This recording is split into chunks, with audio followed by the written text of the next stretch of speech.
Well, greetings everyone. Welcome to another museum musing from the Museum of Philately. Musing and museum. It's a kind of a rhyme there. Museum musing. Well, I'm Marcus Orsi. Delighted to meet you all again online. It's kind of weird speaking into the atmosphere there, but I'm sure you're all used to this Zooming. So we're excited to have you. I'm welcoming Devlin Crook with me again. Welcome, Devlin. Hello, everybody. Hello, Marcus.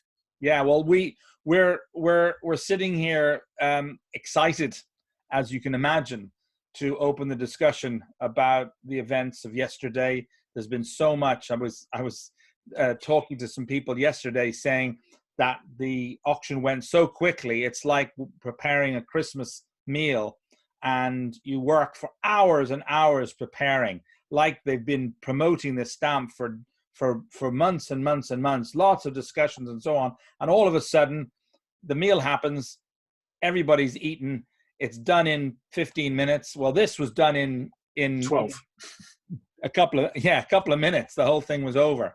So, but what excitement. I think, I think we've got lots to talk about, but one of the things is the impact on the market.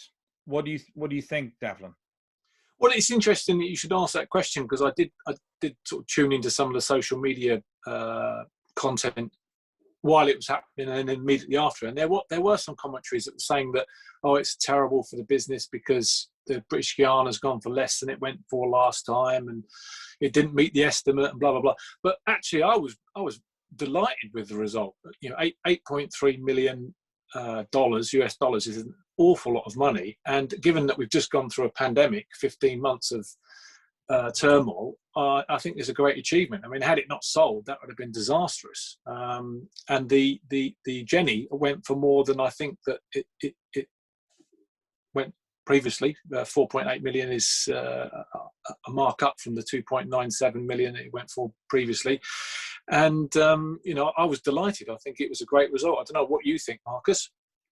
Well, it was interesting because there was also the comments, of course, everybody was comparing the stamp market and the stamp world to the coin world and saying, well, look at what happened with the coin.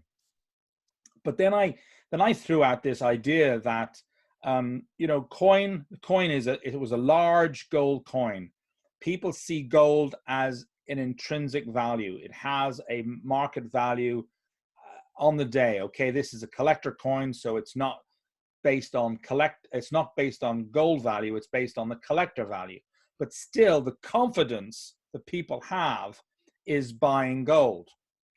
Stamps is something completely different. We've got a piece of paper, a small piece of paper, that is actually not that beautiful. I mean, we have to all admit that the 1 cent British Guiana is not a beautiful item. Yet at the same time, it's a tiny piece of paper that has no intrinsic value whatsoever. So my view is that it was a huge success, and I think it's great for the market. I think the next discussion is where it went is going to do enormous publicity in the UK particularly, but also around the world, because Stanley Gibbons is such a huge brand. So I think it's great news. Yeah, I must admit, a confession, Marcus, I didn't see that coming at all. That completely broadsided me when I got the email came through from Stanley Gibbons saying, guess what we've been doing today. But I have to say my reaction was I was delighted. I was bursting at the seams with excitement, because I just think it's a very, very bold move on their part. But I think it's genius. I think it's absolutely genius. I think that it will do wonders for their brand around the world. I think it will do wonders for philately, full stop, stamp collecting. I think it will reach a whole new audience. They're now making available this stamp, not just physically for people to look at, but also, we'll talk about it in a minute, about the fractional ownership. But it means it's accessible to young up and coming collectors who think, hey man, what's this about stamps? And it's just a fantastic story, both the British Guiana stamp, as we mentioned in the previous musing, but also their story. One of the oldest stamp firms, if not the oldest stamp firm in the world. It is just bringing together two absolutely dynamic stories, and they're doing something quite progressive, I think. I don't know what your views are, Marcus. Well, we're all aware. I'm sure many of our viewers out there are aware of what's happening in the art market and also in the digital image market, where people are now paying large sums of money for digital images, which are blockchained and, in a sense, secured for them. And there are images selling for tens of thousands, hundreds of thousands, and I believe even millions.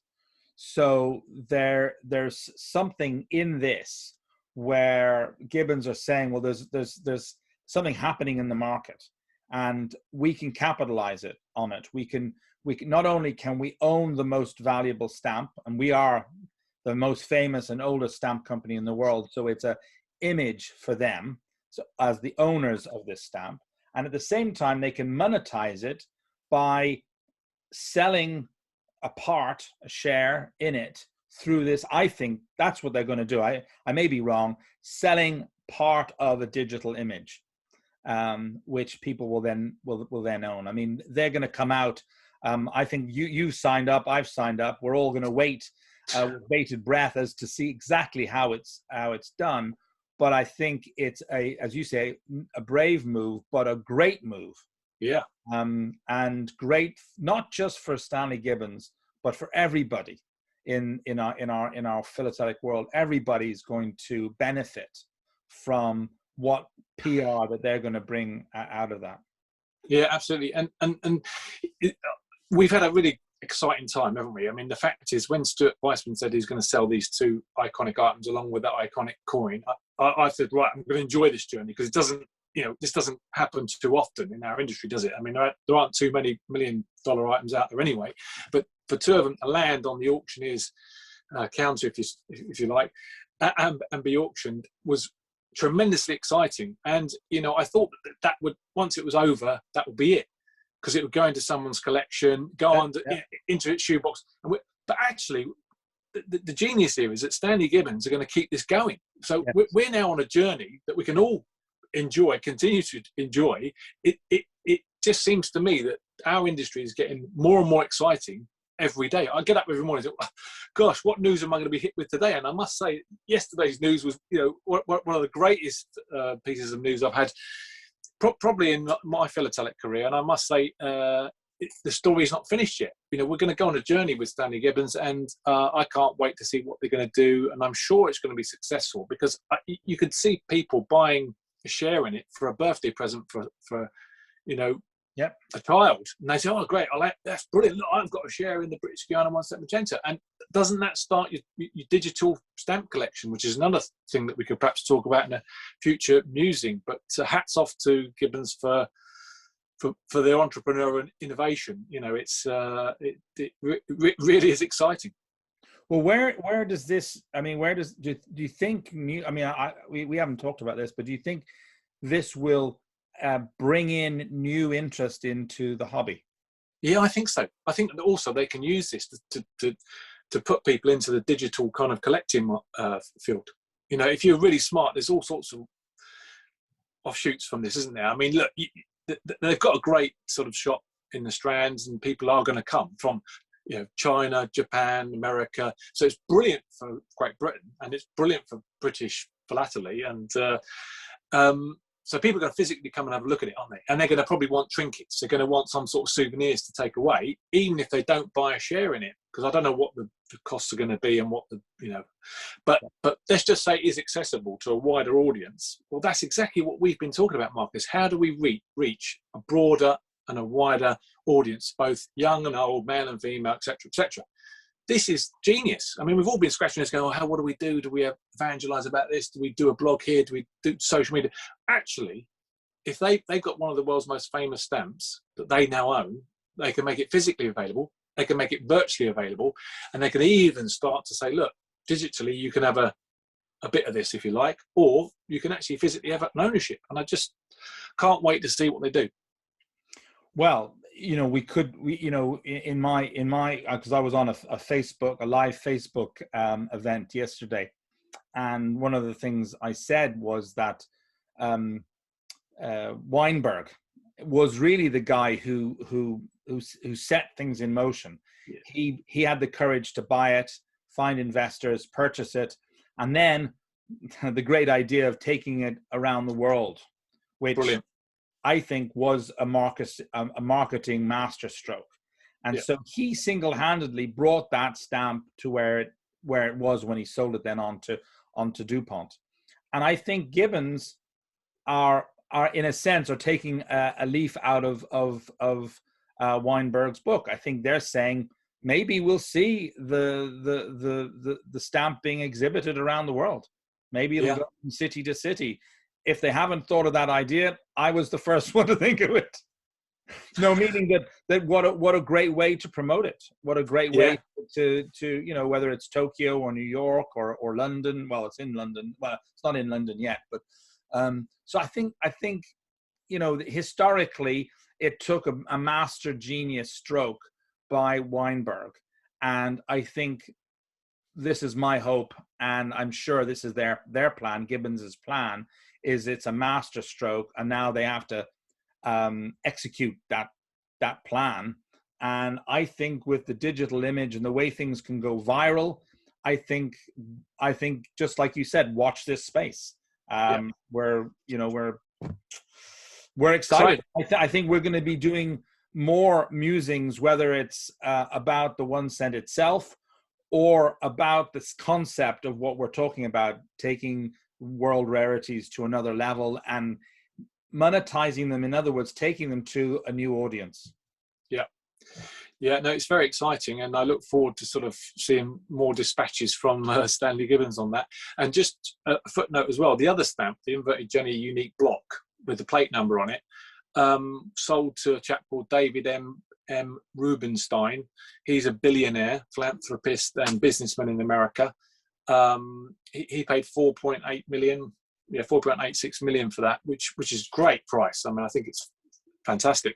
And I can't find too much on him as a stamp collector per se. Having said that, he was the chairman of the Smithsonian Institute. So they're very sort of historical kind of place that does have sort of stamps. But, yet again, some great news for the industry. A big hitter.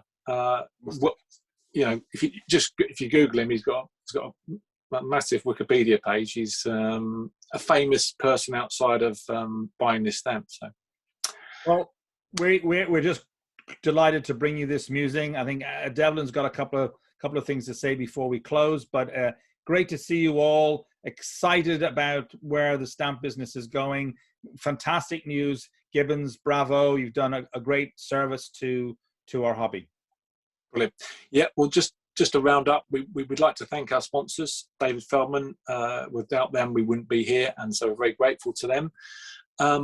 Also, if you want to learn more about what we're talking about, go to our website, museumofflatterly.com, and there you'll also be able to sign up to our newsletter, because we do one of those every month with some great collections. Indeed, we've got a newsletter coming out this week with an announcement about two incredible collectors, world famous collectors, who have recently given us their collections to put into the museum. So some very exciting stuff going on there.